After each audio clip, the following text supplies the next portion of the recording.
Good morning. সকাল সকাল স্নান করে রেডি হয়ে গেছি স্কুলে যাওয়ার জন্য।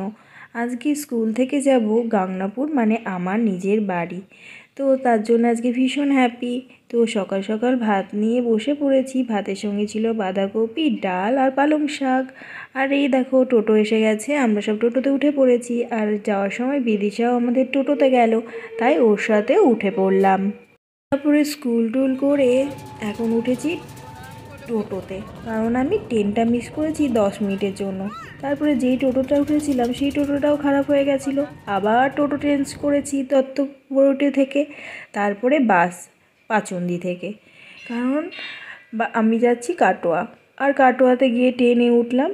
তারপরে নবদ্বীপে এসে দেখা হলো নীলদের সাথে, কারণ 5 মিনিটের মধ্যে কাটোয়াতে ট্রেনে উঠেছি, তাই নীলরা যেখানে উঠেছিল সেখানে উঠতে পারিনি।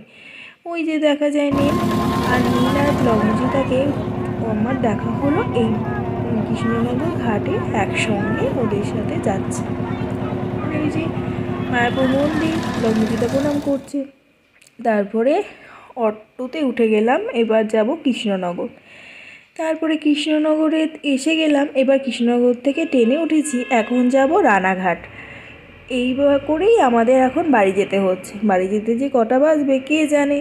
এই যে রানাঘাটে নেমে পড়লাম। এখন অনেকটা রাত হয়ে গেছে, কী আর করবো, চলো।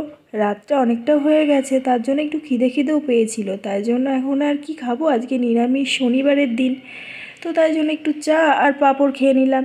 এই যে গাংনাপুর পৌঁছে গেলাম। আর ভাই আমাদের নিতে এসেছিলো, তাই যে ভাই লগ্নজিতাকে কোলে নিয়েছে। আর চলো যাই এবার বাড়ির দিকে। স্টেশন পুরো ফাঁকা, আমরাই কয়েকজন। এই যে লগ্নজিতা দিদাকে পেয়ে। তুমি দিদাকে পেয়েছো? হ্যাঁ, খুব আনন্দ বল। আর বাড়িতে এসে মায়ের হাতে ভেজ ডাল আর পনিরের তরকারি বেশ ভালোই খেলাম। কতদিন পরে যেন মন ভরে খেলাম। তো আজকের মতো ভিডিওটা এখানে